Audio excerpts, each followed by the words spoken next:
તો નમસ્કાર મિત્રો. બંધારણના આજના આ ક્લાસમાં આપણે બંધારણના ભાગ 1 થી આજે શરૂઆત કરવાના છીએ. ગયા લેક્ચરમાં આપણે અનુસૂચિ 12 એના વિશે આપણે જાણ્યું અને સાથે જ 22 ભાગનું એક પ્રકારનું આપણે ટાઈમ ટેબલ જોયું. ટાઈમ ટેબલ નહીં, એનું અનુક્રમણિકા કહી શકાય કે કયા ભાગમાં કયા અનુચ્છેદનો સમાવેશ થાય છે અને કયા ભાગ ક્યારે જોડાયા અને કયો ભાગ દૂર કરવામાં આવ્યો, એ બધી માહિતી આપણે ગયા ભાગમાં લીધી, ગયા લેક્ચરમાં. અને સાથે સાથે આપણે સુધારાઓ વિશે પણ ઘણા એવા સુધારાઓ આપણે ભણ્યા, બંધારણીય સુધારાઓ. તો આજે મૂળ બંધારણનો ભાગ 1 થી આપણે શરૂઆત કરવા જઈ રહ્યા છીએ. તો બંધારણમાં કુલ 22 ભાગ, આમ ટોટલ જોઈએ તો 25. તો એમાં પહેલો જે ભાગ છે એનું નામ છે સંઘ અને તેનું રાજ્ય ક્ષેત્ર. આપણો ભારત દેશ એક સંઘ છે. સંઘ એટલે દેશ, યુનિયન, અને રાજ્યો એટલે રાજ્યો. તો આ ભારત દેશ છે એ 28 રાજ્યો અને 8 કેન્દ્ર શાસિત પ્રદેશોથી બનેલો છે. તો એની સંપૂર્ણ માહિતી અને નવા રાજ્યોને કઈ રીતે જોડવા, રાજ્યોના નામમાં કઈ રીતે પરિવર્તન કરવું, એની સીમાઓમાં કઈ રીતે પરિવર્તન કરવું, એ તમામને લગતી જોગવાઈ આ બંધારણના ભાગ 1 માં આપેલી છે. એટલે આવી કોઈ વસ્તુ પૂછવામાં આવે કે નવા રાજ્યનું નિર્માણ કે બહારના પ્રદેશને ભારત સાથે જોડવાની વાત હોય કે ભવિષ્યમાં આપણે પાકિસ્તાન ઉપર વિજય પ્રાપ્ત કરીને આપણે એને આપણી સાથે જોડીએ, તો એ બધું જ ભાગ 1 સાથે જોડાયેલી વસ્તુ છે. કારણ કે ભાગ 1 માં એની સંપૂર્ણ જોગવાઈ આપેલી છે. બંધારણના ભાગ 1 માં 4 અનુચ્છેદનો સમાવેશ થાય છે, અનુચ્છેદ 1 થી 4. અને આમાં ઘણા એવા પ્રશ્નો પૂછાય છે કારણ કે બહુ ઓછા અનુચ્છેદ છે પણ માહિતી ઘણી એવી મહત્વની છે. અને બહુ નાનો ભાગ છે આમ, પણ ઘણો મોટો કહી શકાય.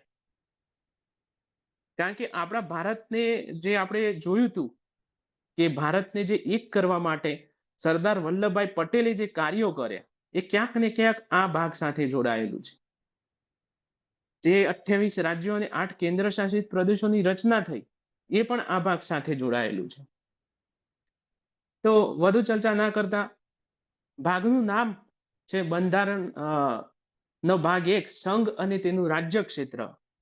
આમાં અનુચ્છેદ 1 થી 4 નો સમાવેશ થાય છે. અનુચ્છેદ 1 શું કહે છે?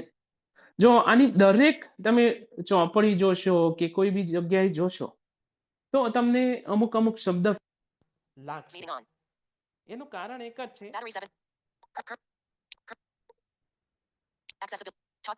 એનું કારણ એક જ છે કે એમાં જે મૂળ વસ્તુ જે લખેલી છે બંધારણમાં, એ મૂળ વસ્તુ ને આ લોકોએ અલગ અલગ રીતે પોતાની રીતે વ્યાખ્યાયિત કરી છે, સમજાવવાની કોશિશ કરી છે. મૂળ બંધારણને જો આપણે લઈને બેસીએ તો મૂળ બંધારણ સમજી શકાય એમ નથી. કારણ કે મૂળ બંધારણમાં એટલું બધું અટપટી રીતે લખેલું છે કે આપણે એ બંધારણને મૂકી જ દઈએ, આપણું કામ જ નથી એને સમજવું. તો બંધારણનો ભાગ 1 અરે અનુચ્છેદ 1 શું કહે છે કે ભારત દેશ એ સંઘનો રાજ્યોનો બનેલો એક સંઘ છે. બરાબર? ભારત દેશ એ રાજ્યનો બનેલો એક સંઘ છે. એમાં એક શબ્દનો ઉપયોગ થાય છે, ભારત એટલે ઇન્ડિયા. જ્યારે તમને ઘણીવાર પૂછવામાં આવ્યું છે કે બંધારણમાં ભારત આપણા દેશનું નામ શું છે, તો આપણા દેશનું નામ છે ભારત એટલે ઇન્ડિયા, એવું લખેલું છે. એમાં હિન્દુસ્તાન કે માત્ર ઇન્ડિયા કે માત્ર ભારત એવું નથી. ભારત એટલે ઇન્ડિયા એવું બંધારણના ભાગ 1 ના અનુચ્છેદ 1 માં ઉલ્લેખ કરેલો છે. સિમ્પલ આ અનુચ્છેદ એક એ જ વસ્તુ કહેવા માંગે છે કે આપણો જે દેશ છે એ જુદા જુદા રાજ્યોમાં વહેંચાયેલો દેશ છે. આપણા 28 રાજ્યો અને 8 કેન્દ્ર શાસિત પ્રદેશો ભેગા થઈ અને આપણો ભારત દેશ, આપણો સંઘ બન્યો છે. હવે વાત રહી સંઘ શબ્દ. સંઘ એટલે યુનિયન. આ યુનિયન શબ્દ એ કેનેડાના બંધારણમાંથી લેવામાં આવ્યો છે. આપણે આગળ બંધારણના સ્ત્રોત જોયા હતા. તો જ્યારે પણ પ્રશ્ન પૂછવામાં આવે તો યુનિયન શબ્દ એ કેનેડાના બંધારણમાંથી લેવામાં આવેલો શબ્દ છે. બરાબર, યાદ રાખજો. ભારત દેશ એ ક્યારે અલગ ન થઈ શકે, એનું એક પણ રાજ્ય ક્યારે અલગ ન થઈ શકે એવી અનુચ્છેદ 1 માં જોગવાઈ છે. 28 રાજ્યો છે, એમાં નામમાં પરિવર્તન થાય, રાજ્યો વધે ઘટે, પણ એની સીમામાં ક્યારેય પરિવર્તન ના થાય. સીમા વધશે કરી પણ ક્યારેય ઘટશે નહીં. તો આ બધો જ ઉલ્લેખ અનુચ્છેદ 1 માં છે. હવે અનુચ્છેદ 2. અનુચ્છેદ 2 માં એવું લખેલું છે, મતલબ જોગવાઈ આપેલી છે કે બહારના રાજ્યોને, બહારના પ્રદેશોને ભારત સાથે જોડવાની પ્રક્રિયા. બહારના પ્રદેશ એટલે અફઘાનિસ્તાન છે, બાંગ્લાદેશ છે, પાકિસ્તાન છે, જે ભારતની સીમામાં આવતા નથી કે ભારતમાં નથી, એવા પ્રદેશોને ભારત સાથે જોડવાના હોય ત્યારે તેનો ઉલ્લેખ અનુચ્છેદ 2 માં છે. યાદ રાખજો, જ્યારે પણ આવી વસ્તુ પૂછાય કે ભારત સિવાયના અન્ય પ્રદેશને ભારત સાથે જોડવા માટે ની જોગવાઈ કયા અનુચ્છેદમાં છે, તો અનુચ્છેદ 2. આ અનુચ્છેદ માં 6 રીતે આપણે કોઈ બી પ્રદેશ ભારત સાથે જોડી શકીએ. કઈ કઈ રીતે? પેલી અંકુશ. કોઈ પ્રદેશ ઉપર આપણે અંકુશ કરી લઈએ એના ઉપર જઈને. પછી બીજો છે કબજો કરી લઈએ. આપણી સેના ત્યાં જતી રહે અને એના પ્રદેશ ઉપર, જેમ કે આવતીકાલ યુદ્ધ થાય અને ભારત પાકિસ્તાનના લાહોર ઉપર કબજો કરી અને એને લઈ લે, તો એ આપણા ભારતનો પ્રદેશ અનુચ્છેદ 2 પ્રમાણે કહેવાય. એ રીતે કુદરતી રીતે. કુદરતી રીતે કઈ રીતના? કે કાલે મોટી હોનારત થઈ, સુનામી થઈ કે ધરતીકંપ થયો. હવે પાકિસ્તાનની અને ભારતની વચ્ચે જે માનો કે સમુદ્ર છે, હવે અમુક જમીન ખસી પાકિસ્તાનની અને ભારત બાજુ આવી જાય અને ભારત સાથે જોડાઈ જાય, તો કુદરતી રીતે એ જે જમીન છે ભારત સાથે જોડાઈ જાય, તો એ પણ અનુચ્છેદ 2 પ્રમાણે ભારતનો હિસ્સો ગણાય. એક ઘટના છે મોખરી નદી કરીને છે, એ નદીના પ્રવાહમાં પરિવર્તન થયું એટલે બાંગ્લાદેશની અમુક જમીન છે એ આપણા ભારત સાથે જોડાઈ, તો એ આ અનુચ્છેદ 2 પ્રમાણે થાય. ત્રીજી વસ્તુ છે અર્પણ વિધિ દ્વારા. અર્પણ વિધિ એટલે કાલે કોઈ પ્રદેશ છે, માનો કે શ્રીલંકા છે, શ્રીલંકા એમ કે અમને તમારા જોડે રહેવું છે, હવે અમારો કોઈ દેશ નહીં, અમારે અમારો દેશ તમારા ભારત સાથે જોડી દેવો છે, અને ભારત એનો સ્વીકાર કરે તો શું થયું? અર્પણ વિધિ. તો અર્પણ વિધિ દ્વારા પણ જોડી શકાય, એ પણ અનુચ્છેદ 2 પ્રમાણે.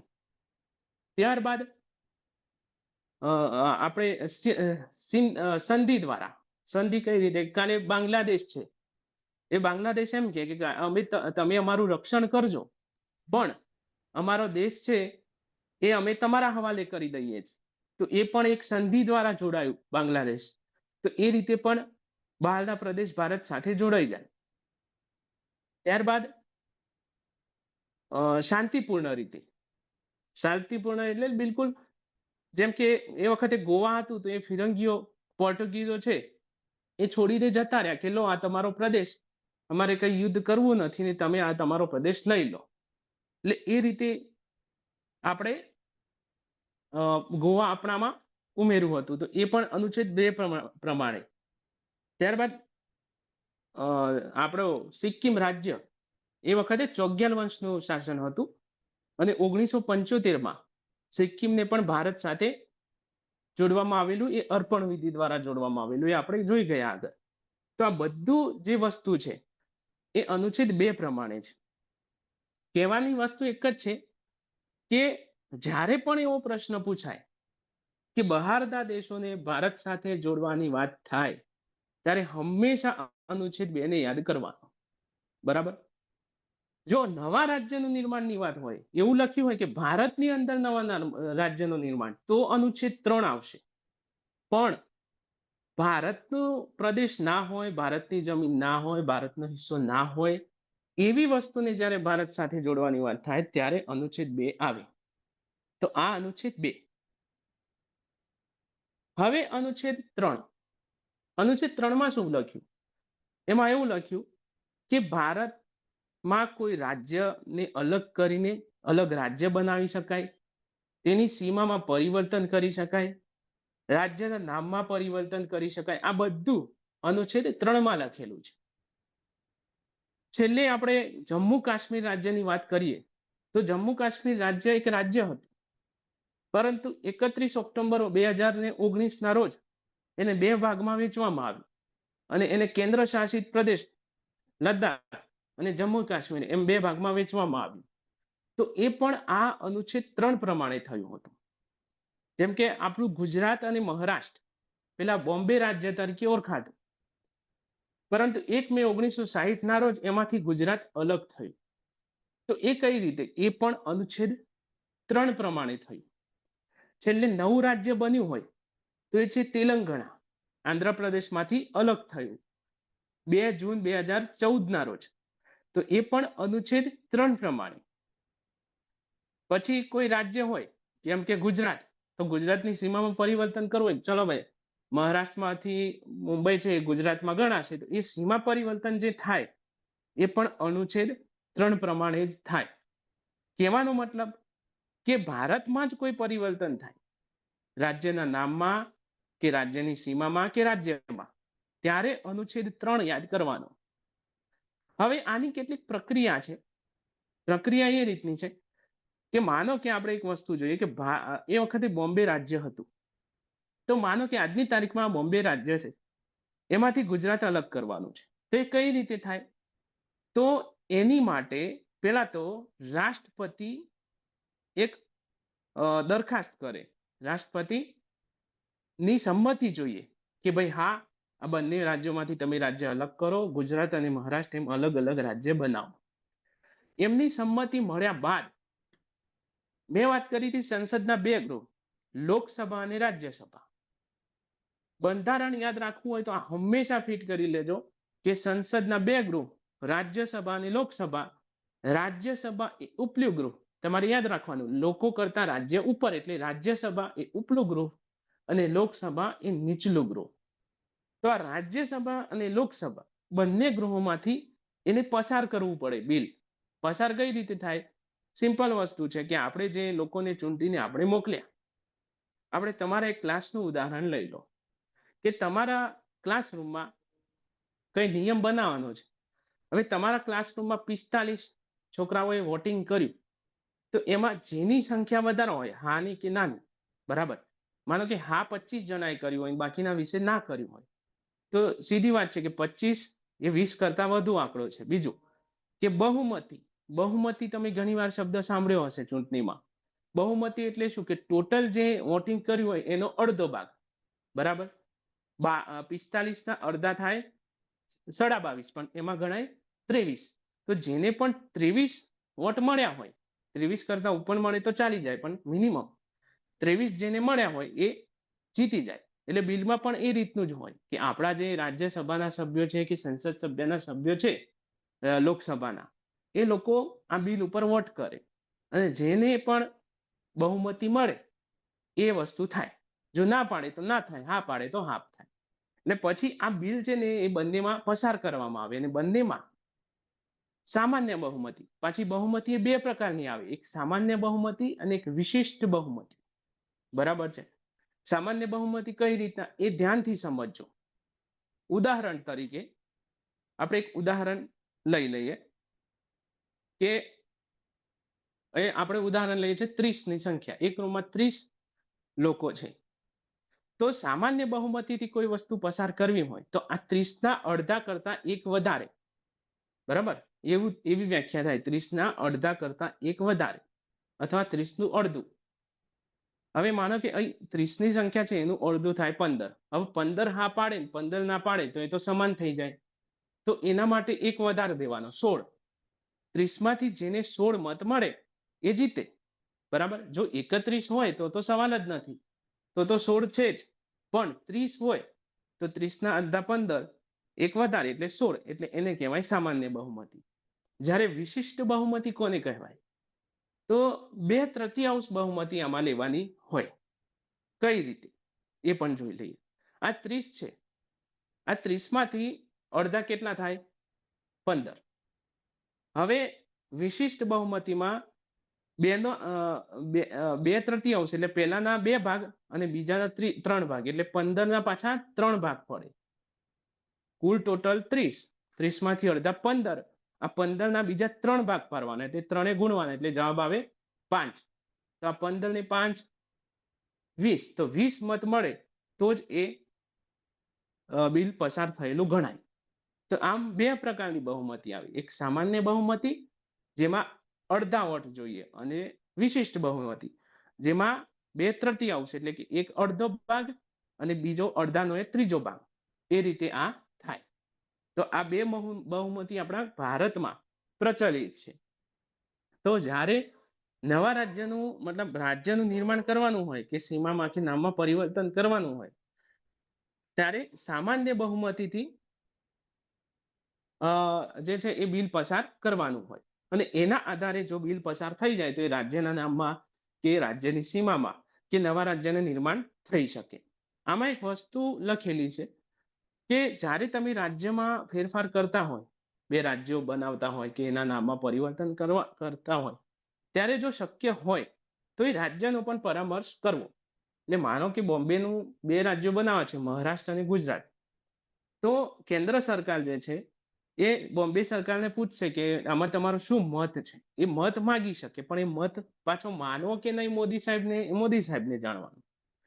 એટલે આ રીતનો ઉલ્લેખ છે 3માં. ઇન શોર્ટ, તમને જ્યારે પૂછાય કે નવા રાજ્યનું નિર્માણ કરવા માટે, ભારતમાં નવા રાજ્યનું નિર્માણ કરવા માટે કઈ બહુમતીનો ઉપયોગ થાય, ત્યારે યાદ રાખવાનું સામાન્ય બહુમતી.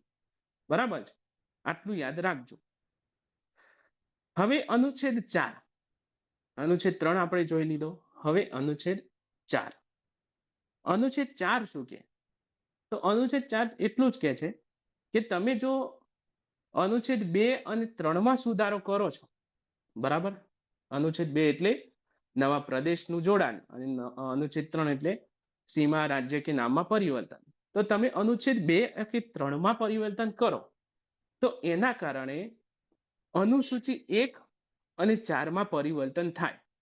સાથે જ બંધારણના અનુચ્છેદ 368 પ્રમાણે આ વિશિષ્ટ સુધારો ગણી શકાય નહીં. બરાબર? હવે બંધારણમાં મેં કેટલા કીધા હતા? 470+ અનુચ્છેદ છે. પણ એમાં આપણે ગયા લેક્ચરમાં એક અનુચ્છેદ જોયો હતો, બંધારણીય સુધારાનો માટેનો અનુચ્છેદ હતો 368 20મા નંબરના ભાગમાં. આ અનુચ્છેદ પ્રમાણે મેં હમણાં જે વિશિષ્ટ બહુમતીની વાત કરી, એ વિશિષ્ટ બહુમતી આ અનુચ્છેદ 368 પ્રમાણે થાય. બરાબર? આ વિશિષ્ટ બહુમતી છે એની પ્રક્રિયા 368માં આપેલી છે. પણ મેં શું વાત કરી કે રાજ્યનું નિર્માણ જે છે એ તો સામાન્ય બહુમતીથી થાય. તો સામાન્ય બહુમતીથી થાય તો પછી 368 લાગુ જ ના પડે, એટલે એને બંધારણીય સુધારો ના ગણાય. ચોથો અનુચ્છેદ એવું જ કહે છે કે તમે 2 કે 3માં જે સુધારો કરો એ બંધારણીય સુધારો ના કહેવાય, સામાન્ય સુધારો કહેવાય. બસ આટલી જ વસ્તુ કરે છે. હવે એમાં શું ફરક એ હું તમને કહું કે આપણે ગયા લેક્ચરમાં જોયું કે 10મો સુધારો હતો બંધારણીય, 12મો સુધારો હતો, પછી આપણે મિની બંધારણીય 42મો બંધારણીય સુધારો જોયો. તો એ બધા સુધારાઓ જે નંબર આપેલા છે ને એ વિશિષ્ટ બહુમતીથી થયેલા હોય. જ્યારે સામાન્ય બહુમતીથી કોઈ સુધારો થાય તો એને કોઈ નંબર નથી આપવામાં આવતો. બરાબર? એટલે કોઈ રાજ્યને ભાગ પાડવામાં આવે કે નામમાં પરિવર્તન કરવામાં આવે તો એ સામાન્ય સંજોગોમાં એને વિશિષ્ટ સુધારો ના ગણી શકાય. અનુસૂચિ 1 અને 4માં કેમ પરિવર્તન? તો અનુસૂચિ 1માં આપણે ભણી ગયા કે એમાં રાજ્યોનું લિસ્ટ આપેલું છે. હવે સામાન્ય રીતે જ્યારે 2 રાજ્યો નવા બનાવતા હોય કે એક રાજ્ય નવું બનતું હોય ત્યારે લિસ્ટ તો ઉમેરવું જ પડશે તમારે અનુસૂચિ 1માં, એટલે અનુસૂચિ 1માં પરિવર્તન થાય. અને બીજું, અનુસૂચિ 4માં કેમ પરિવર્તન થાય? કારણ કે અનુસૂચિ 4માં રાજ્યસભાના સભ્યોનું વર્ગીકરણ છે. હવે ગુજરાતમાં 11 સીટો છે. હવે કાલે ગુજરાતના 2 ભાગ પડે તો એ સીટો એ વેચાય. તો એ સીટો જે વેચાય એનો ઉલ્લેખ પેલા રાજ્યસભાના જે વર્ગીકરણ છે એમાં કરવો જ પડે. એટલે અનુસૂચિ 4માં પણ પરિવર્તન થાય. આ 1 થી 4માં આટલી વસ્તુ લખેલી છે.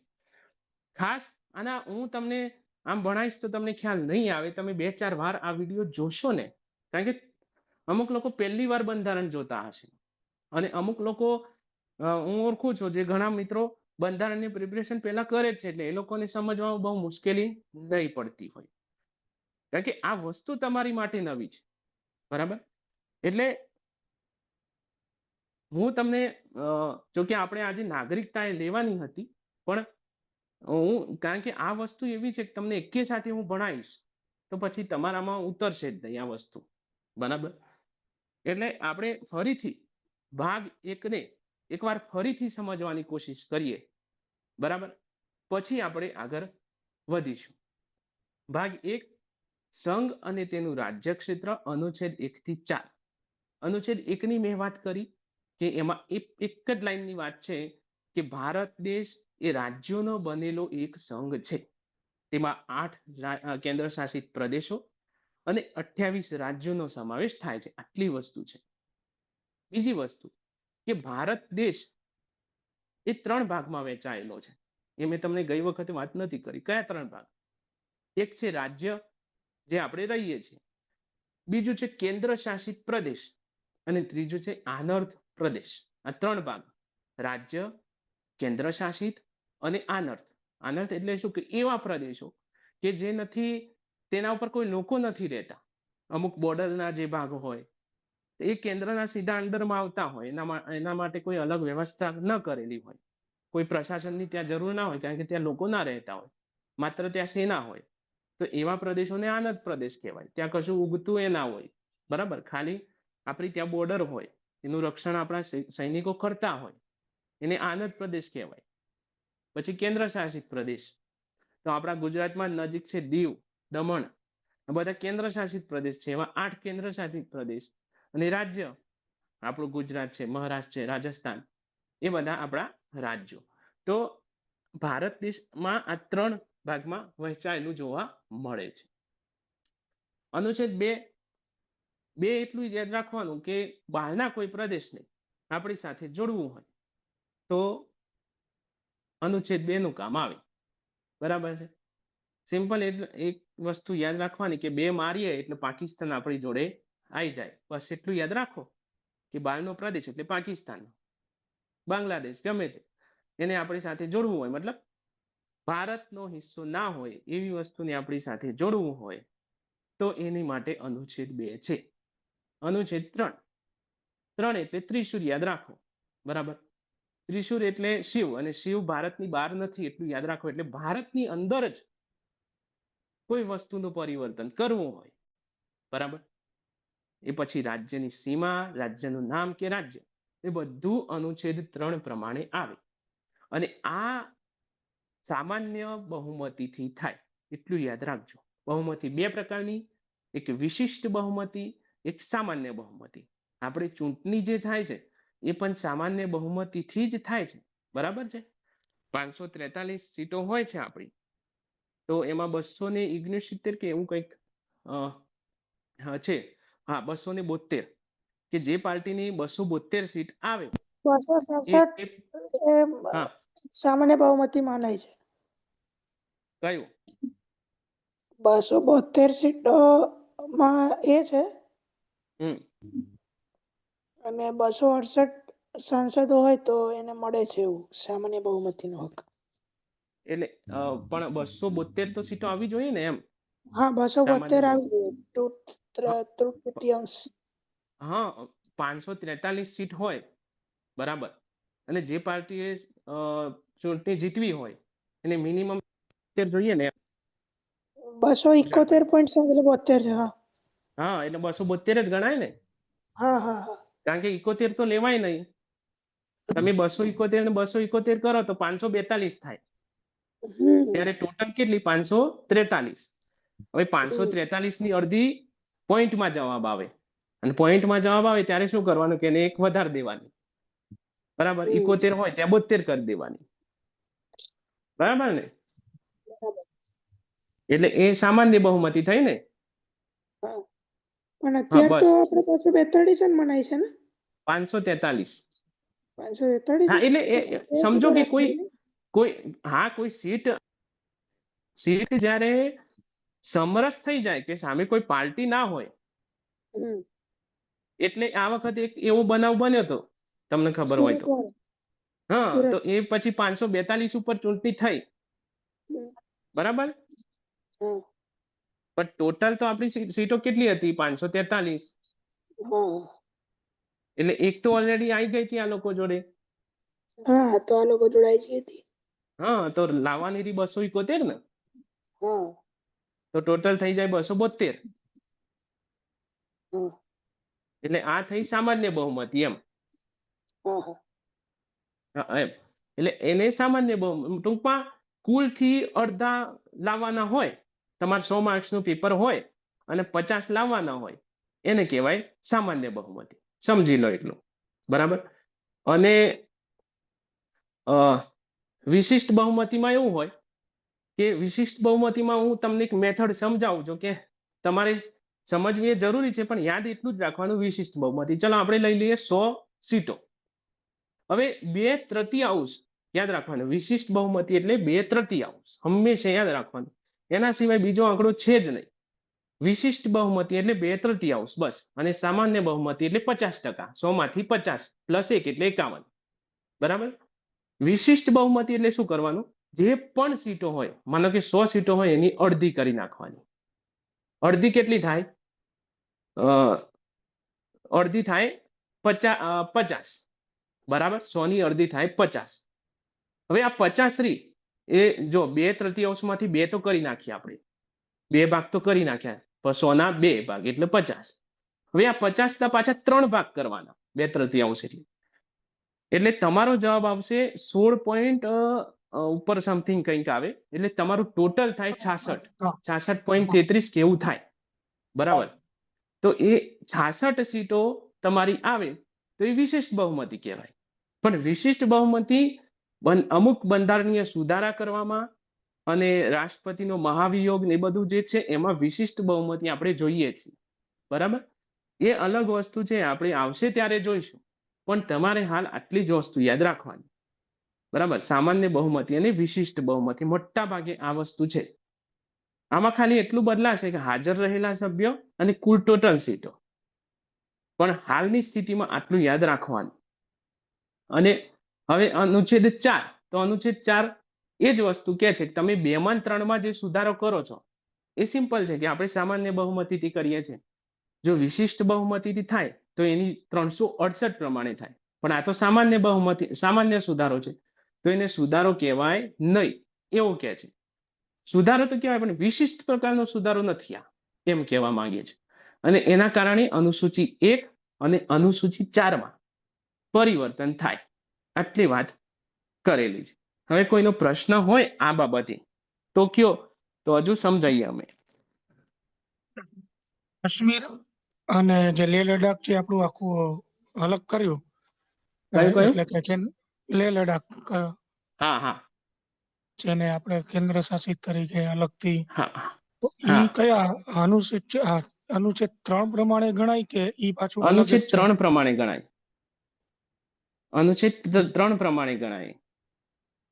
કારણ કે એ ઓલરેડી આપણો ભાગ હતો જ, હતો જ. બરાબર. અને એને અલગ કર્યો. પણ કાલે સમજો કે આપણું જે કાશ્મીર છે પાકિસ્તાન પાસે છે, ચોથો ભાગ, બરાબર ને. કાલે આપણે લડી અને એનું એ ભાગ આપણે લઈ લઈએ તો એનું બે જોડાણ તો માં આવી કરવું જાય. પડે, કારણ કે એ ભાગ આપણો હા, નથી ને આપણે લઈએ છીએ. જો કે છે પણ હાલ નથી. આપણે લઈ લઈએ લખેલો તો છે. એ હા. બંધન, હા, 2 પ્રમાણે થાય. હમ. બસ આટલી વસ્તુ છે. 2 ને 3 માં આટલો જ ફરક છે. 2 એટલે બહારનું, 3 એટલે અંદરનું, બસ. Okay sir. હા. અને બહુમતી 2 યાદ રાખવાની ખાસ, અને આવશે જ તમારે. સામાન્ય બહુમતી છે, વિશિષ્ટ બહુમતી છે. આ 2 બહુમતી છેક સુધી આવશે. એ જ રીતે લોકસભા અને રાજ્યસભા છેક સુધી આવશે, બરાબર. બંધારણ પૂરું થાય ત્યાં સુધી. હા. અને લોકસભા અને રાજ્યસભા ભેગું થાય અને રાષ્ટ્રપતિ, આ 3 વસ્તુ ભેગું થાય ત્યારે સંસદ બને, યાદ રાખવાનું. જ્યારે હમ. સંસદનો ઉપયોગ થાય ને, સંસદ એમ બોલીએ અમે, ત્યારે યાદ રાખવાનું સંસદમાં 3, બરાબર? કોણ? સામાન્ય એટલું યાદ લોકસભા, રાખો, તમારા રાજ્યસભા. પ્રિન્સિપાલ, તમારા ટીચર અને તમે. એ જ રીતે બંધારણની ભાષામાં કોણ? રાષ્ટ્રપતિ, રાજ્યસભા અને લોકસભા. આ 3 ભેગા થાય ત્યારે જ કોઈ કાયદો બને, એમને ના બને. રાજ્યસભામાંથી પસાર થાય, લોકસભામાંથી પસાર થાય અને પછી એના ઉપર રાષ્ટ્રપતિ સાઇન કરે ત્યારે કોઈ કાયદો બને, કાયદો બને. બરાબર? એના સિવાય કશું થાય નહીં. હવે કુશાલભાઈ, આજે નાગરિકતા લઈ લેવું જોઈએ, શું કેવું છે તમારું? કોઈને કેવું હોય તો આપણે લઈ લઈએ, કારણ કે એ પાછું લાંબુ છે થોડું. આર્ટિકલ 5 થી 10 ને 5 થી 9. 11 અને 1955 નો પાછો નાગરિકતા हेलो અધિનિયમ. सर એ હા અધિનિયમ તો બહુ હા છે. हेलो सर હા, બોલો બોલો સર અબ્દુલભાઈ. આ હમણાં રિસેન્ટ ટાઈમના અંદર ઉત્તરાખંડના અંદર યુસીસી લાગુ પડ્યું. આ યુસીસી હા, શું છે? સિવિલ જો હું તમને હાલ એ શું છે? સમજાવીશ ને. અને બીજું સર, હા બીજું મને હા એક હજી વસ્તુ ક્વેશ્ચન છે. યુસીસી હા અને આરક્ષણ અને હા બીજું શું હતું? આર પરથી કઈ હતું? હા, બે જ ક્વેશ્ચન હતા. હા. જો અબ્દુલભાઈ, તમારું નામ અબ્દુલ જ છે ને? Yes sir. હા.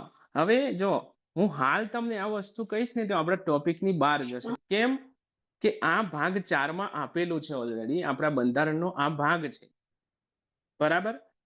અને એ મારે ભણાવવાનું જ છે. અનુચ્છેદ 44 આ વસ્તુ આપેલી જ છે, બરાબર? એટલે જો હું હાલ આ વસ્તુ કહેવા જઈશ, બરાબર, તે વસ્તુ અલગ થઈ જશે અબ્દુલભાઈ, બીજું કંઈ નહીં. એ આખો ટોપિક જ છે બંધારણના રાજનીતિના સિદ્ધાંતો, બરાબર? એટલે એમાં હું સિમ્પલ એટલું કહું, તમે પૂછ્યું છે તો આ જે કર્યું ને અનુચ્છેદ 44 છે બંધારણનો, અને પૂછાઈ શકે કારણ કે અનુચ્છેદ 44 સમાન દીવાની કાયદો, બરાબર? એમ જ કહેવાય. યુસીસી ને ગુજરાતીમાં શું કહેવાય? સમાન દીવાની કાયદો. સમાન દીવાની કાયદો એટલે શું? કે સિમ્પલ હું કહું કે હિન્દુને લગ્ન કરવા હોય તો હિન્દુ મેરેજ એક્ટ પ્રમાણે થાય, મુસ્લિમને લગ્ન કરવા હોય તો મુસ્લિમ એક્ટ પ્રમાણે થાય. પણ આ જો લાગુ થઈ જાય તો એ રાજ્યમાં પછી આવું કશું રહે નહીં, એ સ્પેશિયલ મેરેજ એક્ટ જ લાગુ પડી જાય. પછી હિન્દુ મેરેજ એક્ટ ને મુસ્લિમ મેરેજ એક્ટ, ખ્રિસ્તી મેરેજ એક્ટ, આ બધું ના રહે. જેમ કે હું તમને કહું કે આપણા હિન્દુમાં એવું છે કે એક પુરુષ એક પત્ની સાથે લગ્ન કરી શકે, આવું હિન્દુ મેરેજ એક્ટ કહે છે. જ્યારે મુસ્લિમ મેરેજ એક્ટ એવું કહે છે. આ બધું તમે ભણેલા છો એટલે જ કહું છું કે ભાઈ એક પુરુષ 4 સ્ત્રી સાથે વધુમાં વધુ લગ્ન કરી શકે, આવું મુસ્લિમ મેરેજ એક્ટ કહે, બરાબર? પણ જો યુસીસી લાગુ પડી જાય, સમજો, તો એનું થાય શું? બધા માટે સેમ કાયદો. સેમ એટલે પછી ત્યાં હિન્દુ, મુસલમાન, શીખ, ઈસાઈ જેવું કશું રહે જ નહીં. ત્યાં બધા માટે સમાન કાયદો થઈ જાય, સમાન કાયદો, બરાબર? પછી એ ચારે ના કરી શકીએ ને કશું નહીં, બધા માટે એક હોય તો એક જ. એને કહેવાય સમાન દીવાની કાયદો, યુસીસી, બરાબર? એને શું કહેવાય? યુનિફોર્મ સિવિલ કોડ, બરાબર? તો આપણે 9:45 થઈ છે. તમે કહો તો હું નાગરિકતા લઉં, કારણ કે નાગરિકતામાં બીજો આપણો 1 કલાક જવાનો ઓછામાં ઓછો.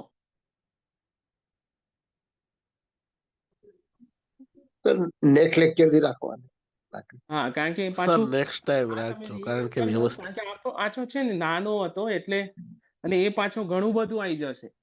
રેકોર્ડિંગ બંધ કર દો રવિભાઈ,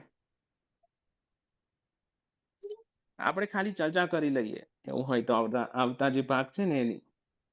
એટલે એ પછીના સેશનમાં રાખજો ને મયુરભાઈ, એટલે એમ એવું.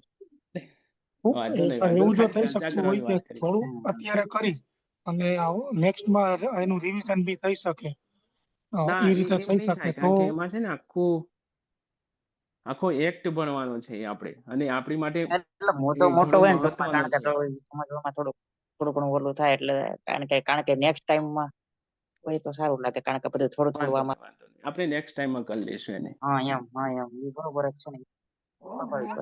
હાલો સર, થોડુંક મેં હા, એના બોલો પર બોલો. રિસર્ચ કરી છે. હા. સિટીઝનશીપ એક્ટ ના બારામાં એનો મને કાયદો બી યાદ હતો કે કોની વાત કરો છો? નાગરિકતા હા, નાગરિકતા. એના ઉપર બરાબર. તો એના પર થોડીક રિસર્ચ કરી છે. એમાં શું છે કે તમે જે દેશમાં રહેતા હોય તે દેશનું નાગરિકતાનું ફરજ શું હોય એ કાયદો તમને સમજાવે છે કે તમારા નાગરિક પ્રમાણે તમારું પેલું શું એ હોવું જોઈએ, ફરજ હોવી જોઈએ. એટલે થોડો લાંબો ટોપિક નાગરિકતા છે સર. એટલે નાગરિકતા એટલે એની વ્યાખ્યા એવી આપવામાં આવે છે, બરાબર. આ તો આવતા લેક્ચરમાં આપણે કહેશું જ. નાગરિકતા એટલે તમે જે દેશમાં રહો છો ને ત્યાંની તમને મૂળભૂત અધિકારો ભોગવવા મળે, બરાબર. એ દેશના તમે નાગરિક. હવે અમુક આપણા મૂળભૂત અધિકારો છે. તમે નાનપણથી સાંભળતા આવ્યા છો કે સ્વતંત્રતાનો મારો અધિકાર છે, સમાનતાનો મારો અધિકાર છે. પણ એમાંથી અમુક અધિકાર પછી જે ભારતના નાગરિક ના હોય એને નથી આપવામાં આવતા, બરાબર. એ માત્ર ને માત્ર ભારતના નાગરિકને જ મળે એવા કેટલાક છે કે જે માત્ર ને માત્ર ભારતનો નાગરિક જ ઉપયોગ કરી શકે. કારણ કે આમાં ભાગ 2 નાગરિકતા છે, પછી ભાગ 3 મૂળભૂત અધિકારો છે. આપણે ભાગ 6 સુધી ખૂબ મહત્વનું છે એમ, બરાબર. પરીક્ષા આવી જાય એ પહેલા આપણે આશા રાખીએ કે આપણે અમુક મહત્વના જે ભાગ છે આપણે પૂરા કરી લઈએ. મોસ્ટ ઓફ જે પ્રશ્નો પૂછાય છે એ, બરાબર. હા મયુરભાઈ. હા હા. હા, હું એમ કહેતો હતો કે આપણે આજે રેલવેની જગ્યાથી 10 પાસ ઉપર બહાર પડી એમાં બંધારણના ટોપિક ના એક મુદ્દા મને પૂછાઈ શકે કે આઈડિયા નહીં? નથી. હશે, હશે. જનરલ અવેરનેસમાં હશે. જી જી. મેં એનો આ 10 પાસ સિલેબસ ઉપર. નથી જોયો, પણ મેં હમ. ટોપિક તો પેલા વેબ સંકુલમાં હતું એટલે જોયું તો ખરું, પણ ખ્યાલ નથી. હશે. રેલવેની અને 10 પાસમાં આવી ગઈ. હા હા, ગ્રુપ ડી માં આવી છે. હેલો હે મયુરભાઈ. મયુર. હાલો. હા, બોલો બોલો. અને આપણે રેલવેનો સિલેબસ આપણે ગુજરાતીમાં માનો કે આપણે જોતો હોય, કારણ કે આ બીજું ગ્રુપ બનાવ્યું એમાં તો માનો કે વેબ હિન્દીમાં સંકુલ ઉપર પ્રિપેરેશન છે. કરે, પણ આપણે ગુજરાતીમાં જોતો હોય, ગુજરાતીમાં કદાચ એનો કોર્સ કોઈ મળી જાય કે નહીં જાય. વેબ સંકુલ ઉપર છે. સંકુલ. વેબ સંકુલ. વેબ સંકુલ. એસએસસી વેબ સંકુલ પર છે. હમ. એસએસસી વેબ સંકુલ એમ. હા, અચ્છા અચ્છા. કારણ કે એ લોકોએ પોતાનો કોર્સ ગ્રુપ ડી લોન્ચ કર્યો છે વેબ સંકુલ ચેનલ એપ્લિકેશન ઉપર. હા હા અને હા. મેં જોયો તો પ્રાઇસ એની 1900-2000 હતી, પણ કેટલા સમય માટેની હતી મને ખ્યાલ નથી. 3 મહિનાનો હશે કદાચ મિનિમમ. હલો. હા, બોલો બોલો. એટલે મયુરભાઈ, આપણા હા, બાર રેલવેની તમે. જે જગ્યાઓ બહાર પડી છે હા, એમાં 14 જેટલી પોસ્ટ છે, તો એમાં આપણે ટોટલી બ્લાઇન્ડ માટે કઈ પોસ્ટ છે, આશીષ? એ હા કઈ એ ખ્યાલ ખબર છે? નહીં, પણ એમાં પેલું જે છે ને એમાં આપેલું છે કે માનો કે વેસ્ટર્ન ઝોન જે ખરું ને આપણું, હા. એમાં કુલ ટોટલ 85 જગ્યાઓ છે, બરાબર. એટલે જગ્યા નહીં, પણ અન- આમ આપણે કઈ પોસ્ટમાં ભરી શકીએ ટૂંકમાં, એમ 14 જે પોસ્ટ આપેલી છે અલગ ના, અલગ. ભરવાનું તો એવું કઈ સિલેક્શન નહીં કરવાનું આવે એમાં. બરાબર. તમે ફોર્મ ભરશો એટલે તમે 35 જગ્યા છે એના માટે એલિજિબલ છો. ઓકે એની ઓકે પોસ્ટ હશે એના પર તમે એલિજિબલ, પછી મેરિટના આધારે તમારું સિલેક્શન થાય. ઓકે. કરતા હા, હોશ. હા. કારણ આપણે કે તો એ લેવલ વખતે તો સિલેક્ટ કરવાનું નહીં આવે. ના, એટલે આપણે તો લેવલ 1 થેન્ક માં યુ. વારો આવે તો લેવલ 1 માં ઈચ્છા છે.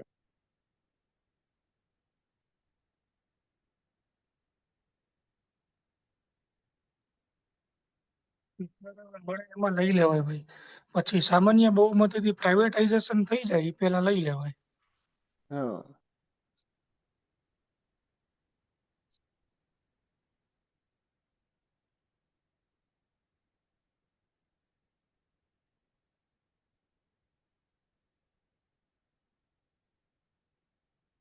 હવે કોઈના પ્રશ્ન હોય તો બોલો, બાકી પછી આપણે બંધ કરીએ. હલો. હા હા, બોલો બોલો અબ્દુલ. બોલો બોલો અબ્દુલભાઈ.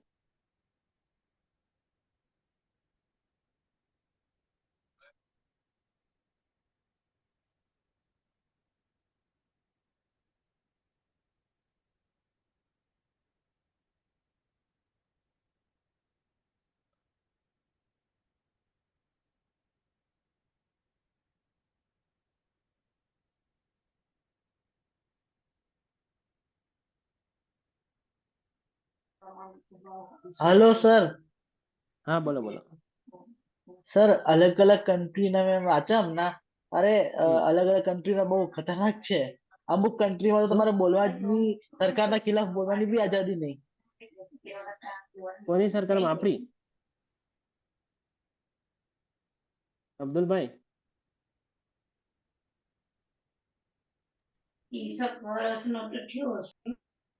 કોની સરકારની વાત કરો છો?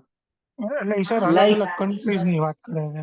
હા, બીજા અલગ like country Saudi north Arabia છે. કોરિયા તમે સાઉદી અરેબિયા છે, નોર્થ હા, એ કોરિયા છે, તાનાશાહ છે, દુબઈ એ છે, બધી રાજાશાહી પછી છે ચાઇના ત્યાં. છે. આપણી ઈ લોકશાહી છે. રાજાશાહી છે. રિસેન્ટમાં છે ને મેં ચાઇનાનું એક ઇન્સિડન્ટ મેં વાંચ્યું.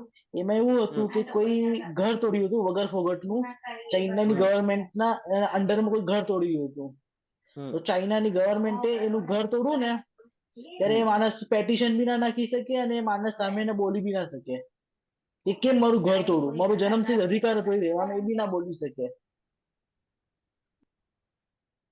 છે અમુક દેશમાં, પણ આપણા ભારત દેશમાં માત્ર ને માત્ર શું કહેવાય, મતલબ લોકશાહી છે એમ. તમે બોલી શકો જેમ ચાહો એમ, પણ એ તમારી મર્યાદા હોવી જોઈએ. પછી કોઈની માનહાનિ થાય એવું તમે બોલો તો એ પ્રોબ્લેમ થાય પાછો.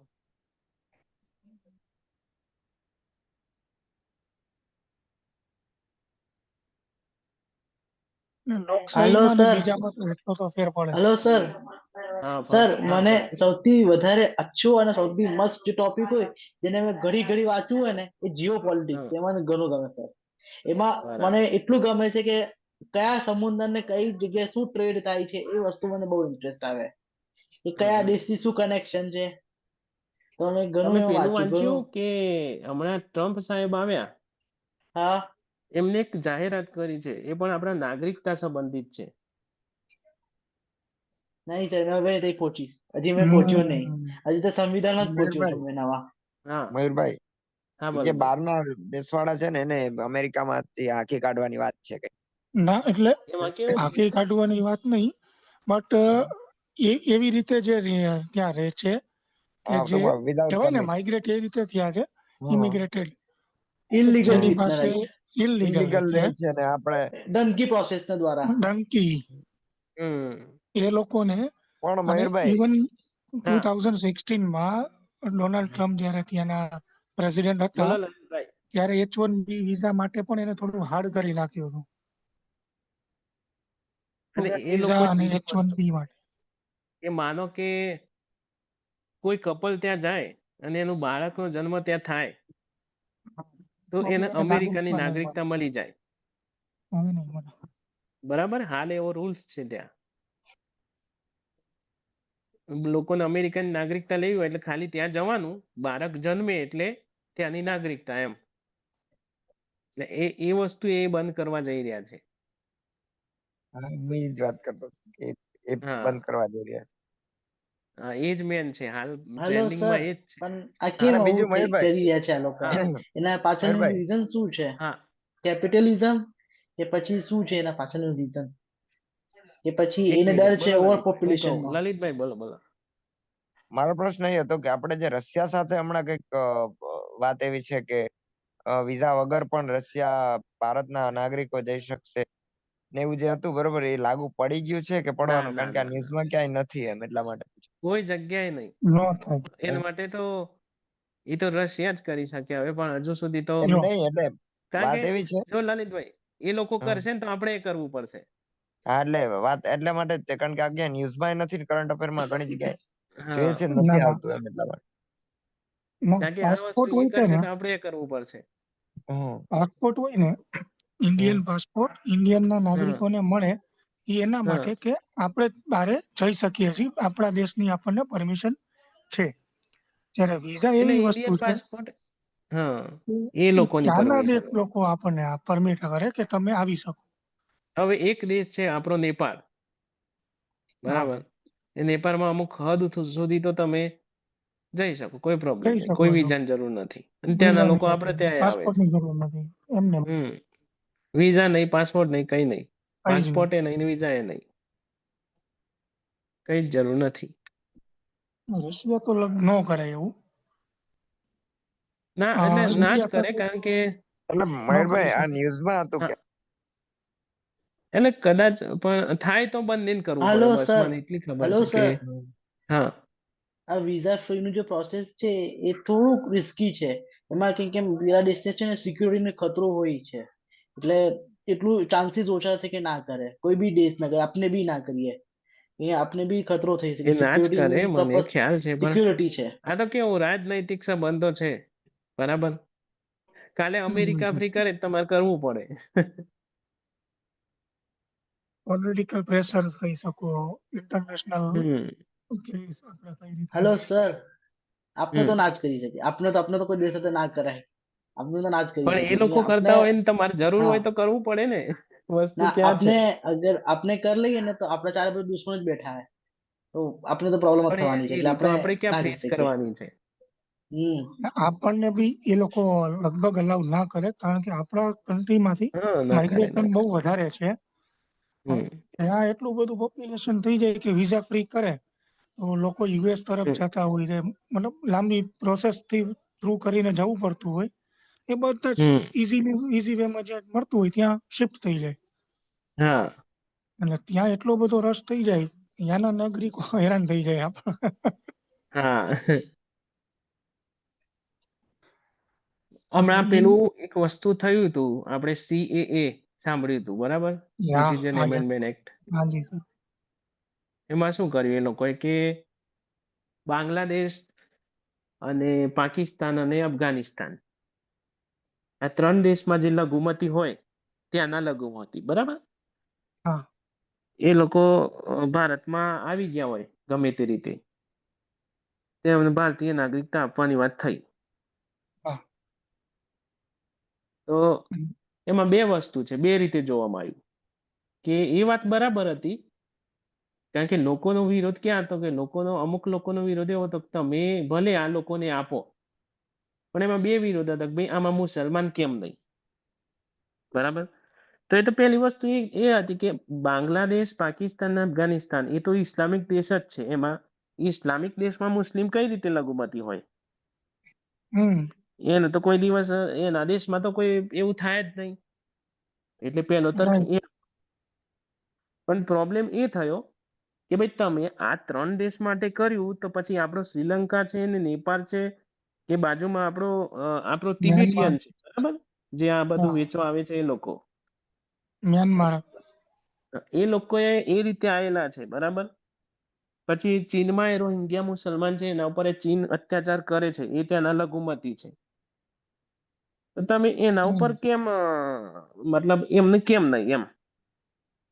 હા બરોબર એ છે. લોકોએ કરવું તો તો યુનિફાઈડ થઈને કરવું આવેલા જ પડે. છે. હા અરે તો યુનિફાઈડ કરવું પડે ઓવરઓલ.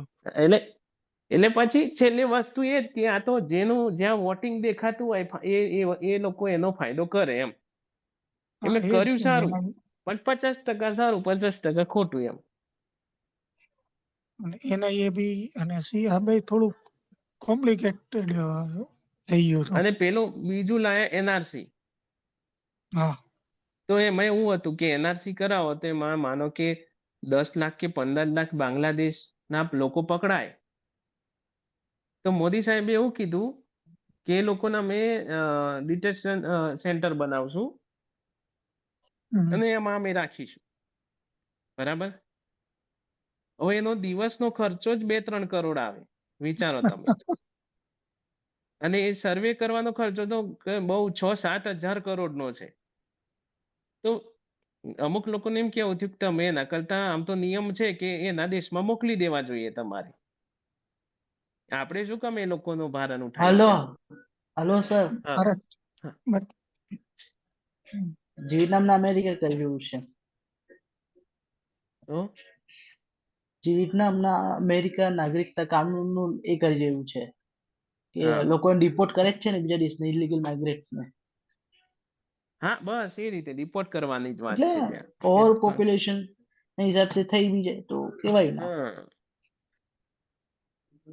એટલે બટ છે હવે પણ હવે એવું થઈ છે કે પણ સર મારો પોઈન્ટ ઓફ બાંગ્લાદેશ વ્યૂ શું છે કે અ ના હાલવું જોઈએ. બહારના જે દેશના લોકો છે એમને નાગરિકતા ના હાલવી જોઈએ. હા, જેના પર જુલ્મ થતો હોય ને જે માઇનોરિટીઝ હોય તેને હાલવી જોઈએ, લેકિન ના અફઘાનિસ્તાન પાકિસ્તાન ચીન ના આપી દે, સિક્યુરિટી થ્રેટ બહુ હોય. એકચ્યુઅલી કેવું થાય કે આપણે હમ. થોડું ડિબેટ નું થાય, બટ મારા હિસાબે છે કે તમે માઇગ્રેટ મતલબ જે બહારથી આવી ગયા છે હમ એને આપણે રિપોર્ટ કરી ના શકીએ. એની પાસે આપણા બધા ડોક્યુમેન્ટ છે, આધાર છે, પાન છે, હા તો તમે એને કઈ રીતે હવે અલગ કરશો? હા એ આઈટી રિટર્ન કરતા હોય છે અમુક લોકો, બધા નહીં, હમ બટ તમે એને અલગ કઈ રીતે કરી શકો? હવે ના થાય તો એને અલગ બહુ કરવા મુશ્કેલ હોય છે. તો એને આપણે ડીકોડ કરવા જ અઘરા છે કે આ ઇન્ડિયન્સ જે વર્ષોથી અહીંયા રહેતા હોય, હમ પેઢીઓના પેઢીઓ અહીંયા થઈ ગયા, હમ તો એ થોડું મુશ્કેલ થઈ જાય. અને અને બીજા મેન લોકોને વાત તો અહીંયા એ છે. બોલાવવામાં કેવું આપણે અહીંયા અત્યારે હંગર ઇન્ડેક્સ જુઓ, ઇન્ફ્લેશન જુઓ કે હા રોજગાર જુઓ, એ અહીંયાના લોકોની પૂરું નથી થતું. પછી એ લોકો જો હમ બહારના દેશથી આવે, અહીંયા હમ મિનિમમ રોજ ફોર એક્ઝામ્પલ 450 રૂપિયા છે, 500 રૂપિયા હાલ, એ હા લોકો ત્યાં અત્યાચારમાં રહેવું એની કરતા અહીંયા 300માં કામ કરશે. એટલે હા ઓવરઓલ મજૂરી ઘટી જાય. એ 300માં હાસ તો કરે તો અહીંના લોકોને એમ જ કહી શકે, જો ઓલા 300માં કરે હેલો સર. હમ તો હેલો ઇકોનોમિકલ આપણું આખું બેસી જાય. અબ્દુલભાઈ વાત પૂરી થવા દો. હા આપણું સર ઇકોનોમી બોલું હવે. આખું બેસી જાય. એક એટલે મિનિટ. એ બીજા લોકોને અહીંયા માઇગ્રેટ કરવા, એ કરી હમ શકાય ક્યારે કે આપણે યુએસની જેમ સદ્ધર થઈ જાય, એવા હા કન્ટ્રીના ત્યારે થાય. ડેવલપિંગ કન્ટ્રીમાં આપણે આવી જાય, તો આપણા માટે હજી પોસિબલ થાય કે મેન તો પાવરની અછત હોય તો આપણે બોલાવાય. એમને ના જેમ થાય. કે અત્યારે આપણે તાઇવાન એ લોકોએ બોલાવ્યા, બટ હમ ઇન્ડિયાના લોકોને બોલાવવાની ના પાડી. આ લગભગ 2 વર્ષ હમ પહેલાની વાત છે. ઇન્ડિયન્સ નહીં અલાઉ કરીએ, જ્યાંના લોકોએ પ્રોટેસ્ટ કર્યું. એનું હા રીઝન એ જ છે કે ઇન્ડિયન્સ ત્યાં સસ્તામાં હમ રોજગારી મેળવશે. ત્યાંના હા લોકોને ફટકો એટલે ઓલું લાગશે કે જેની મિનિમમ વેજીસ છે એની ઇફેક્ટ થાય. હમ અમે એવું ઈ ન્યૂઝમાં એક જોયેલું હતું. આપણા હા માટે તો બે પોઝિશન હાલમાં અડોપ્ટ કરવા લાયક નથી. નથી. તમારું નામ શું? આરકે બતાવે તમારું નામ કોઈ અ, દિવસ મેં તમને તમારી રવિ ચર્ચા સાંભળીને મને રવિભાઈ. રવિ હા, હા હા હા હા. હું આવતો હોય છું રેર કોઈક વાર ઓછો ને, બટ ના ના પણ બહુ ગમી કેવું થાય મને. કે હું પછી બોલતો ના ના બેંક બહુ of as a senior manager. Oh શું આ વાત છે. નોલેજનું યસ, બટ આ જે ક્લાસીસ છે ને સર, માઇન્ડ બ્લોઈંગ હા છે. તમે થેન્ક યુ. તમે પછી મને બીજા ફર્સ્ટ આપણા મેસેજ ફેકલ્ટીઝ, કરજો. Sure sir. Number hello sir. ગ્રુપમાં છે ને પેલી સર? Link mock. આ છેલ્લો મેસેજ કર્યો ને મારો જ છે. આ લિંક યસ મોકલી ને આજે હેલો સર. જીસી યસ સર. એજ્યુકેશનમાં છો ને તમે. હા સર. આ ખાલી મને મોકલજો ને. આપણે સર ના કહું તો હેલો સર. હું તો અરે હેલો હા હા સર બોલો બોલો પ્લીઝ આ અબ્દુલભાઈ. સાંભળી લો. સર બોલો મારું બોલો. નામ કાદિર છે. એ તમે પૂરું નામ મારું નહીં હા લેતા, અબ્દુલ તો છોડો, કાદિર જ કહો મને, એ જ મારું નામ બટર છે મારા માટે. અરે અબ્દુલજી કહીએ તમને, બીજું શું. ના કાદિર જ કહો, મને કાદિર ગમે છે. તમારું નામ શું? કાદિર, અબ્દુલ કાદિર પૂરું નામ છે, કાદિર પણ કહું. લોકો મને કાદિર કહે છે. હા તો કાદિર કહીશ. કાદિરભાઈ બસ. ઓકે. સર હા બોલો બોલો. મેં શું કહેવાનો હતો, સર જેટલા બી યુરોપિયન કન્ટ્રી છે, હમ હવે એમના પાસે એટલા કઈ રિસોર્સિસ નથી, રાઈટ? હમ તો પછી એ લોકો એટલા ડેવલપ થયા કેવી રીતના? આજે તમે એનો ઇન્ફ્રાસ્ટ્રક્ચર દેખો, તમે જર્મનીનું ઇન્ફ્રાસ્ટ્રક્ચર દેખો, તમે પછી એનું ઇન્ફ્રાસ્ટ્રક્ચર દેખો, જો હું આ બધી એમાં પાછળ દુબઈનું એક જ ઇન્ફ્રાસ્ટ્રક્ચર વસ્તુ, તમે દેખો. એક લાઈન વસ્તુ કહી દઉં. હા જો કે ચીનમાં એ વસ્તી છે, ભારતમાં એ છે, પણ પેલી વસ્તુ કે ભારત ઉપર શાસન ઘણા લોકો કરી ગયા. ઘણા લોકો એના કારણે આપણને ઘણું મળ્યું એ ખરું, એ વાત સ્વીકારવી પડે કે હમ, અંગ્રેજોના કારણે જ આપણને કદાચ આટલી બધી ટ્રેન. ટેકનોલોજી એ મળી હશે. હમ, બરાબર ને? પણ આપણે કોઈની આઝાદીમાં મતલબ ગુલામીમાંથી બહાર આવ્યા ને, એક તો આપણા દેશની આટલી બધી વસ્તી, બરાબર. તો હવે તમે કાદિરભાઈ બીજા દેશ જો તો એની વસ્તી કેટલી, અમેરિકાની વસ્તી કેટલી હશે? બોલો. બહુ જ બે આપણા 3 ગુજરાતથી કરોડ હશે વધારે તો વધારે. હવે ના આટલા મોટા દેશને એક તો આટલા નીચેથી ઉપર લાવવો એટલે સમય તો 100% લાગશે. અને બીજી વસ્તુ કે એજ્યુકેશન, એ વખતે એજ્યુકેશન એજ્યુકેશન બહુ ઓછું હતું. ધીમે ધીમે એજ્યુકેશન હવે વધશે. આજે તમે જુઓ કે આપણા રાજકારણમાં હવે જે એજ્યુકેટ લોકો આવશે ને એટલે એમાં પણ સુધારો થશે. કારણ કે ત્યાં સુધારો થશે, ભ્રષ્ટાચાર નહીં થાય ને ત્યારે જ આ વસ્તુ થશે. Perfect perfect. કારણ કે આપણે રવિભાઈ વાત આઝાદ કરી. થયા ને કાદિર સાહેબ, હા હલો સર. ત્યારે આપણા દેશમાં હા ઓઇલ નહીં નથી સર, અમુક બનાવતા, વાર એટલું હલો મેન્યુફેક્ચરિંગ હતું નહીં. હમ. હવે આજે આપણે આટલું આગળ તો થઈ ગયા, પણ હજી થોડોક ટાઈમ લાગશે. અને યુરોપિયન કન્ટ્રીઝમાં એજ્યુકેશનનું પ્રમાણ, જે આપણે જનજાગૃતિ કહેવાય ને, એમ હા એજ્યુકેશન માટેનું રિવોલ્યુશન્સ બહુ પહેલા આવી ગયું ત્યાં. હમ. આપણે હજુ ધીમે ધીમે ચાલુ છે. Hello sir. હા બોલો બોલો. આજે એટલે અમુક વાર રાતે મેં સૂતો ને તો મને થાય કે સાલું અમેરિકાની જે કન્ટ્રી છે આજે ગ્લોબલ લેવલ પર દેખો, માઇક્રોસોફ્ટ એનું, ગૂગલ એનું, યુટ્યુબ એનું. એટલે પણ અમુક વાર ક્યાં તો લાગે કે સાલું ક્યાં આપણા, ભારતીયો જ છે, તમે એ જોયું? હા એને સીએસ તો ભારતીય છે, પણ આપની એમ ગ્લોબલ લેવલ પર પ્રોડક્શન એવી હોવી જોઈએ કે આમ કોઈ કંપની હોવી જોઈએ કે ઇન્ડિયન હોય એમ જરાક. આ વાત છે ને, હું તમને એક બીજી વસ્તુ કહું કે આ ચીન છે કે આ અમેરિકા છે ને, એ બહુ આમ કહેવાય ને કે છુપી રીતે ભાગ બહુ ભજવી જાય. હમ. બરાબર. આ યુક્રેન હાલ રશિયા લડે છે કે ઇઝરાયલ, એના પાછળ મૂળ કોણ? મૂળ તો અમેરિકા જ ને.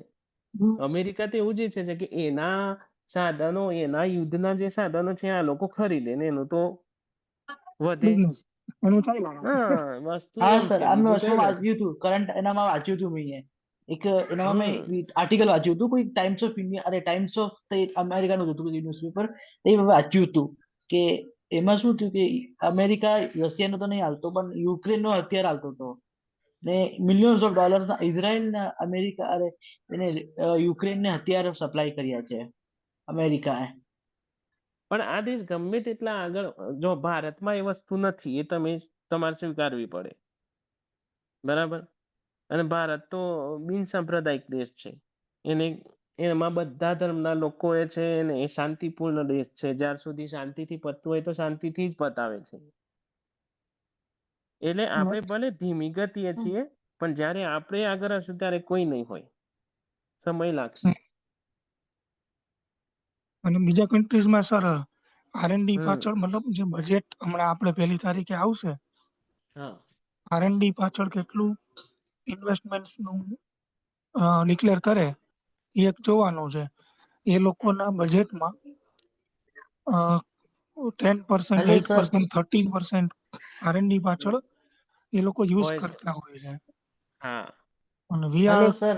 Going with 2%, 2.5%, 1.5%. તો હેલો આપણે હેલો બીજી સર. ટેકનોલોજી એડોપ્ટ કરવાની જ રહે ને. હા હેલો સર. હા હમણાં રિસેન્ટ ટાઈમના અંદર મેં એક આર્ટિકલ અને એક છે ને ડેટા વાંચ્યું હતું, એનું હમ યુરોપનું અમેરિકાનું જીડીપી વાંચ્યું હતું. તો હમ એ વસ્તુ અગર ભારતમાં ઇમ્પ્લિમેન્ટ થઈ જાય ને તો ઘણું મસ્ત થઈ જશે સર. શું વાંચ્યું હતું મેં વાર લાગશે આખું કારણ કે તમારે સમજાવું છું.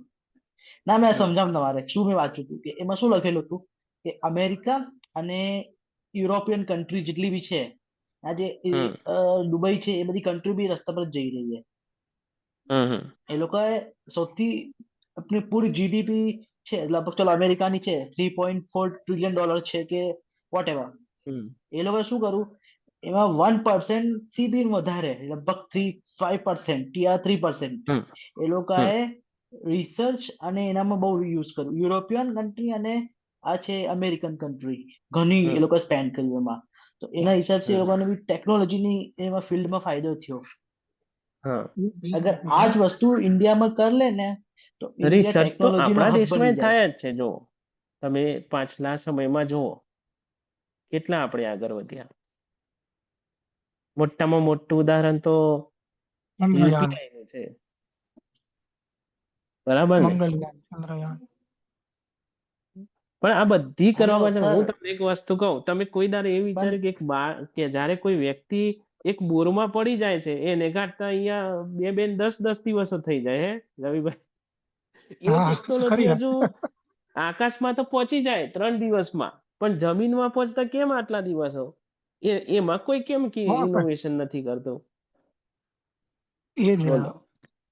અમુક યુરોપિયન કન્ટ્રીઝ સ્પેસ ને રિસર્ચિસમાં બહુ ઓછો ટાઈમ મતલબ ફંડિંગ નથી કરતા કે એમાં ડેવલપમેન્ટમાં હા જોઈન્ટ વેન્ચર્સમાં વયા જાય છે.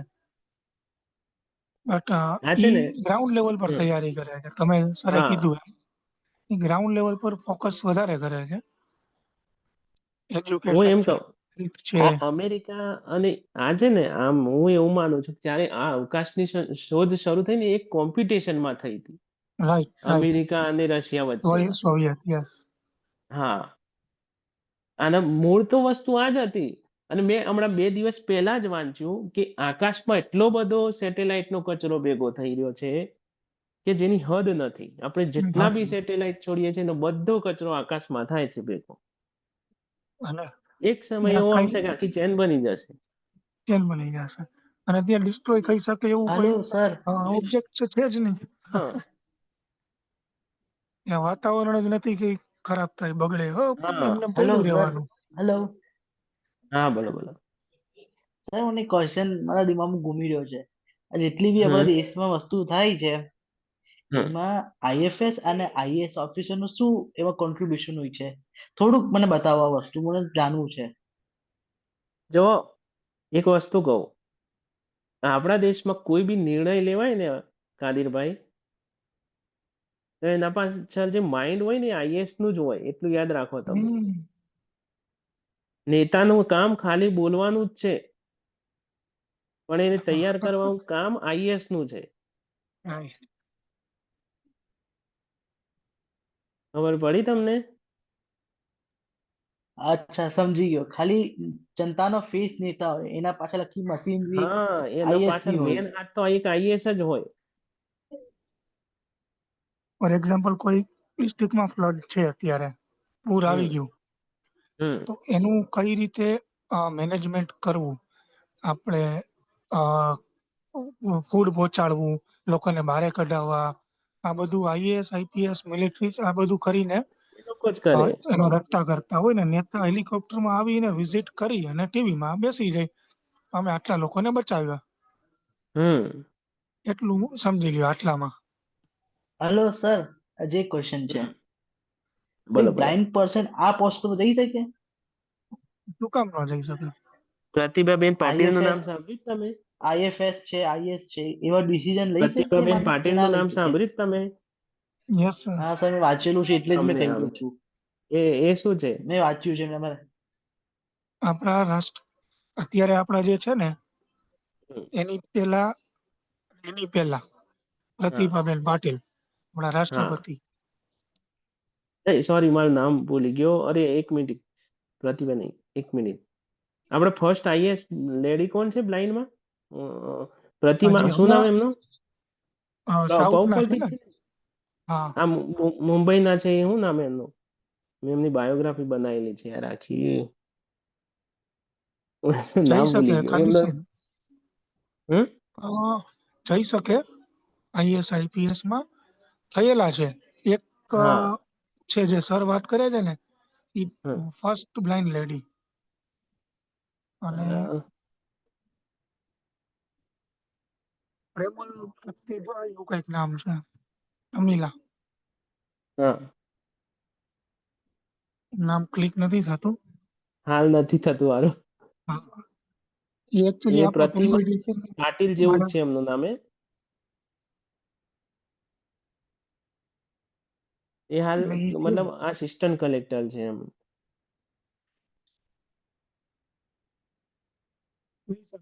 ખબીર સાહેબ એમાં શું છે કે મેઇનલી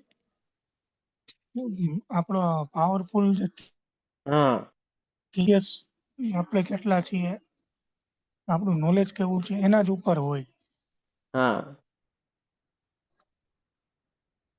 અત્યારે કુંભ મેળો થયો, તો એમાં હા, શું યોગી એમાં સાહેબે એનું અરેન્જ જ કર્યું ઉદાહરણ. બધું? યોગી સાહેબે નથી અરેન્જ કર્યું. આ એ આઈએસ નકરા આઈએએસ આઈપીએસ ની સલાહથી જ આખું ડેવલપ કરવામાં આવ્યું. અહીંયા આટલા પોપ્યુલેશન હશે, આટલું પબ્લિક હશે, આનું આમ કરવું જોઈએ, આમ કરવું જોઈએ. ઓર્ગેનાઇઝડ જે કરતા હોય ને એ આ લોકો. હા એ લોકો જ કોઈ કરે પણ બધું. સરકારી સ્કીમ લોન્ચ કરવી હોય તો કેટલું ફંડ છે ફાઇનાન્સ મિનિસ્ટ્રી પાસે બી, કેબિનેટ્સમાં આવા મંત્રીઓની પાસે પણ અધિકારીઓ હોય. સેક્રેટરી નથી કેતા, સેક્રેટરી હોય, પીએ હોય, એ હોય એ બધા સલાહકાર નથી હોતા એ લોકોના. હા હેલો સર, હા હેલો. એટલે હા બોલો મતલબ સર બોલો. આવા ક્વેશ્ચન્સ મારા દિમાગમાં બહુ આવ્યા કરે. મેં કઈ ને કઈ તમને વાંચતો જે હતો, રિસર્ચ જે કરતો હતો. માઇન્ડમાં આવે ને એ હવે તો જેમિનાઈ આવી ગયું છે એને પૂછો, તમને જવાબ આપશે. અરે સર મને મને એવું મતલબ આ મને ગમે છે, પણ ના મને ના કહ્યું ચલો મને કોઈ પણ એના ડિસ્કસ જવાબ કરવું જોઈએ પરફેક્ટ કે હોય આમ છે ચલો ડિસ્કસ કરીએ. કાદિરભાઈ, તમે એકવાર ટ્રાય કરજો, ખરેખર મેં ટ્રાય કરી મજા છે આવશે વસ્તુ કરું, તમને. મેં આર્ટિકલ વાંચું, બધું જ મેં ટ્રાય પણ તો કર્યું છે. ખરેખર મારા માઇન્ડમાં જે આવે ને હું એને પૂછું, એના પછી કરતા યુટ્યુબ ગૂગલ ઉપર પર ના રિસર્ચ જઈએ. કરું, નેટે કરું. બેસ્ટ ઓપ્શન ગૂગલ બી છે. હા પણ જેમિનાઈ તમને હમણાં બહુ તો સર આપણા મેં હમણાં તો એક્સેસિબલમાં હમણાં જવાબ તો મેં આપશે શું એમ દિમાગ તમને. લગાવ્યું છે સર, હમણાં તો મેં શું દિમાગ લગાવ્યું છે, જે ગૂગલ અરે જે ટ્રાન્સલેટર આવે ને એપ, ગૂગલ નો જે એપ છે હમ, એમાં હમ. ટ્રાન્સલેટરમાં શું કરું, અલગ અલગ લેંગ્વેજીસ આવે ને એ હા શીખવાનું ટ્રાય કરું તો ઇઝીલી શીખાય. એ સારું. એ તમે ચાલો ગુજરાતીમાં બોલો તાર તો આપણે સામે તમે જે લેંગ્વેજ સિલેક્ટ કરો ને તમે તે સામે હા લેંગ્વેજમાં આવી જાય. હવે મેં થેન્ક યુ જાપાનમાં બોલું તો શેષે, એવી રીતના થેન્ક યુ ને જાપાનમાં શેષે કહેવાય. ના ના સારી વસ્તુ છે. જ્યારે ટેકનોલોજી છે તો યુઝ કરો, તમારે કોણ પૈસા આલવાના. વાત સાચી. તો હું પહેલા કરતા ઘણું ઓછું થઈ ગયું કે તમે આજના ટાઈમમાં ભેગા થયા છો કે ટેકનોલોજી છે, તમે જે યુઝ જોઈતો ગૂગલ પર જઈને સર્ચ કરો, તમને દુનિયાની ન્યૂઝ મળી જશે. કરંટ અફેર જોઈએ સારું તો હવે ગૂગલ પર રજા ટાઈપ લઈએ કરો. Ravibhai, Kadirbhai. Sir thank you very much ઇતની ઇન્ફોર્મેશન આલવા માટે, થેન્ક યુ. વેલકમ. સર મેં એક ઓપ્શન રવિભાઈ આપું, હર ક્લાસના તમે પહેલે થોડું પતાવી દઈએ, 10-15 હા, મિનિટ ડિસ્કશન કરીએ તો મજા આવે, એકબીજાને નોલેજ શેર થાય.